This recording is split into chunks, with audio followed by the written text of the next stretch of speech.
Sometimes you just feel like you need to go deeper. Yeah. You've got the basics down, but you're ready to really dive into the subtleties of history and, the spiritual side of things. Right, those details that maybe we haven't really considered before, but when we do, it kind of unlocks a whole new level of meaning and understanding. Yeah, exactly. And I think this is one of those deep dives that's really going to do that for us. Absolutely. We're going to be talking about the final chapter in the life of Imam Ali Alayhi Salam, and we've called this Hidden Tears, a deeper lamentation for the Lion of Allah. Really powerful title. Yeah, it's a pretty heavy one, but it's such an important moment in history, and I think there's so much that we can learn from it. Even those of us who, think we know this story really well, I think there's some surprising things we're going to uncover. For sure, and we're going to be using the Pinnacle of Hopes, Muntaha, as our guide. Yeah, specifically those sections that are all about those final days leading up to the martyrdom of Imam Ali Alayhi Salam. It's going to be emotional, but also enlightening. Yeah, definitely. And one of the things that really struck me as we were going through these accounts was how much Imam Alayhi Salam seemed to know about what was going to happen to him.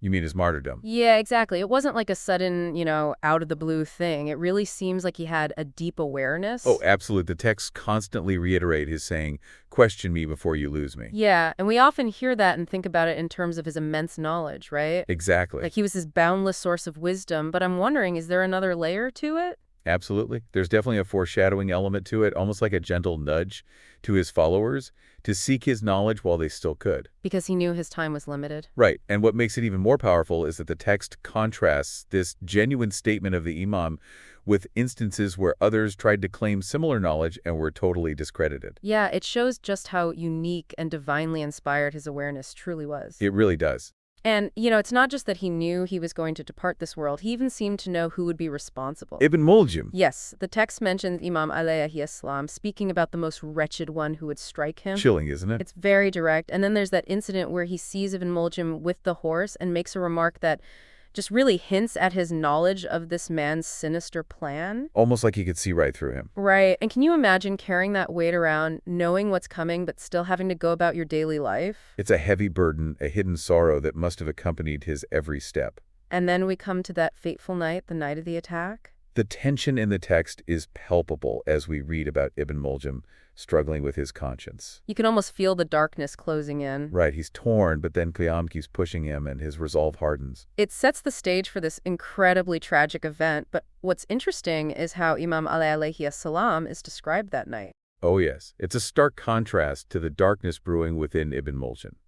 The text mentions how restless Imam Ali Alayhi Salam was. He kept leaving and returning, and he spent so much time in prayer and supplication. It's like he was preparing himself spiritually, Absolutely, almost like a final communion with the divine before facing his destiny. And amidst all of this, he's still thinking of others. The text mentions his concern for those sleeping in the mosque and how he keeps gently urging them to wake for prayer. It's such a beautiful detail. It shows his immense compassion, even for those who would ultimately harm him. And then there's that incredibly poignant moment when he encounters Ibn Muljim sleeping upside down in the mosque. I know, it's heartbreaking knowing what's about to transpire. And he just gently advises him on how to sleep properly, such a simple act of kindness. Lawn with so much tragic irony. And then he makes this subtle remark, almost a veiled warning about Ibn Muljim's intentions. It's a moment brimming with unspoken sorrow. And it makes you think, he had the knowledge, he could have stopped it.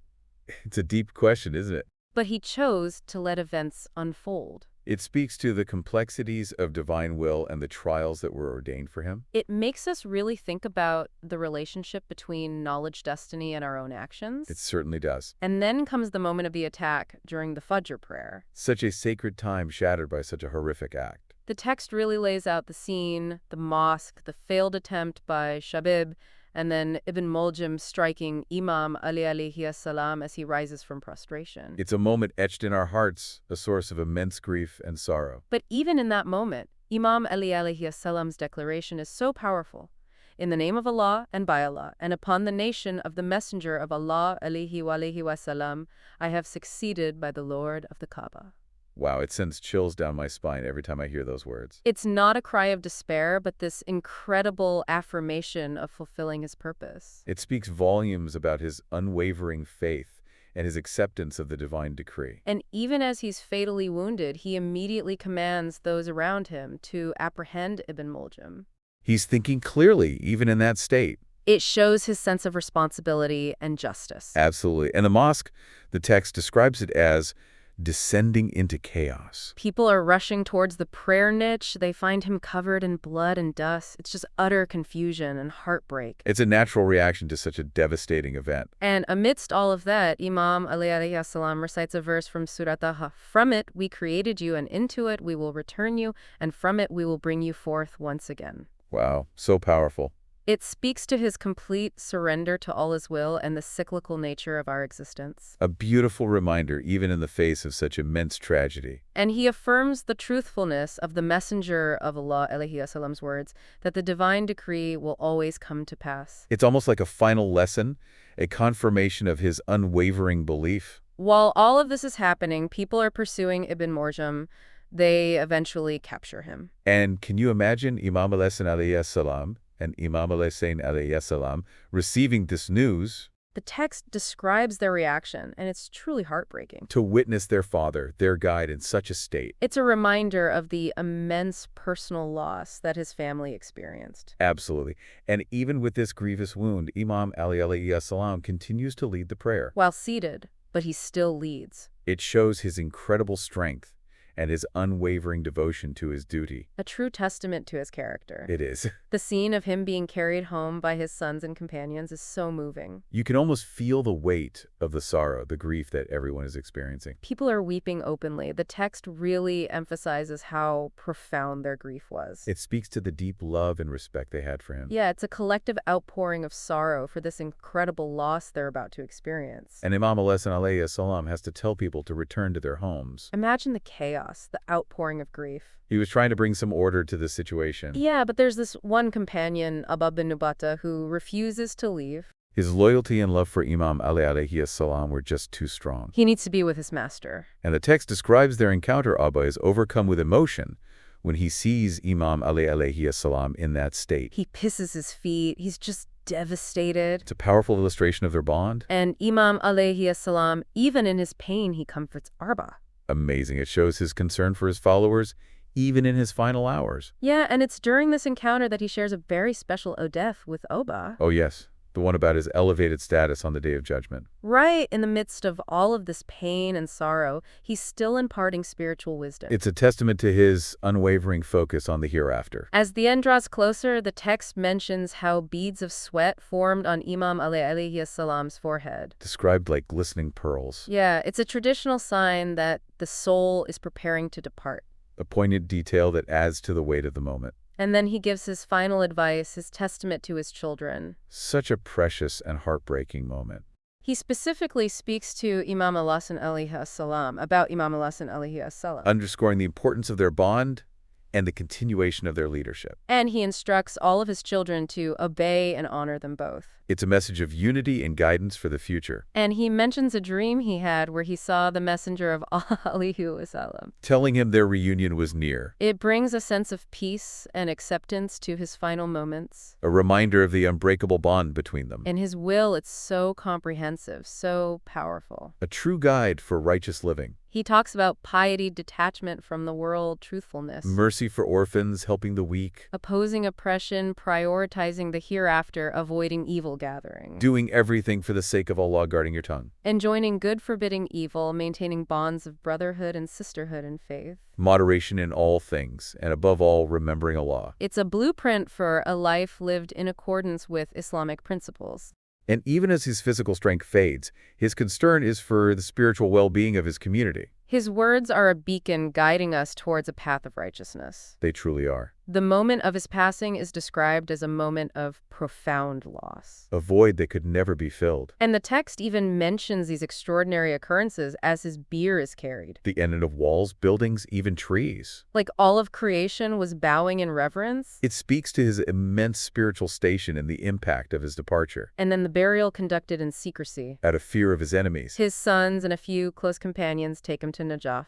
The journey itself is a testament to their devotion. And there are these signs that indicate his final resting place. It's a reminder that even in death, there is divine guidance. And then centuries later, there's that amazing story about Harun al-Rashid visiting Najaf and not knowing the exact location of the grave. And the gazelles they gathered on this one mound seeking refuge. Like they were guiding him. And that leads to the construction of the mausoleum.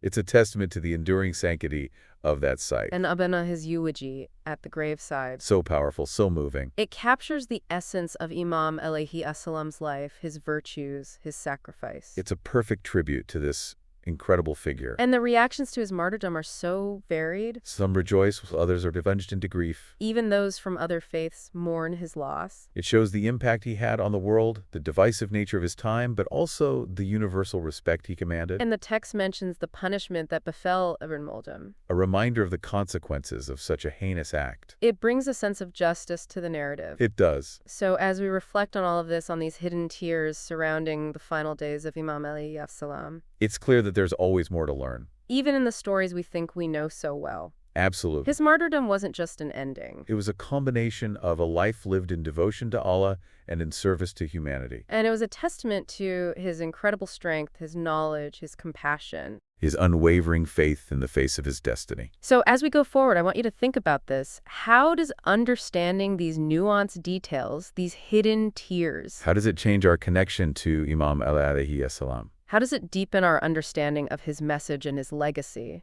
It's a question worth pondering. We encourage you to continue exploring the source material and to really delve into the richness of this history. There's always more to uncover. Thank you for joining us on this deep dive. It's been an emotional but incredibly rewarding journey. And may Allah subhanahu wa ta'ala grant us all the strength and guidance to follow in the footsteps of Imam Ali Alayhi Salam. O God, bless Muhammad, your slave and your messenger, and his household, the pure, and single them out for the best of your blessings, your mercy, your benedictions, and your peace. And single out my parents, O God, for honor with you and blessings from you, O most merciful of the merciful. O God, bless Muhammad and his household. Teach me through inspiration knowledge of everything incumbent upon me toward them, and gather within me knowledge of all that completely. Then make me act in accordance with what you have inspired me, and give me the success to put into practice the knowledge you have shown to me, lest I fail to act according to something you have taught me, or my limbs feel too heavy to perform that with which you have inspired me.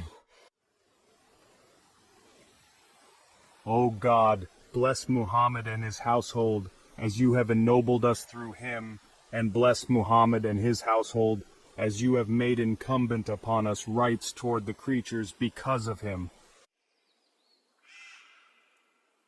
O God, fill me with awe of my parents, the awe one has toward a tyrannical sovereign, and let me be devoted to them with the devotion of a compassionate mother. Make my obedience and devotion to them more gladdening to my eyes than sleep to the drowsy, and more refreshing to my breast than drink to the thirsty, so that I may prefer their inclination to my inclination, set their satisfaction before my satisfaction, make much of their devotion to me though it be little, and make little of my devotion to them though it be great. O God, lower before them my voice, make agreeable to them my words, make mild before them my temper, make tender toward them my heart, and turn me into their kind companion, their loving friend. O God, thank them for my upbringing, reward them for honoring me, and guard them as they guarded me in my infancy. O God, and whatever harm has touched them from me, detested thing has reached them from me, or right of theirs which has been neglected by me, allow it to alleviate their sins, raise them in their degrees, and add to their good deeds. O He who changes evil deeds into manifold good deeds.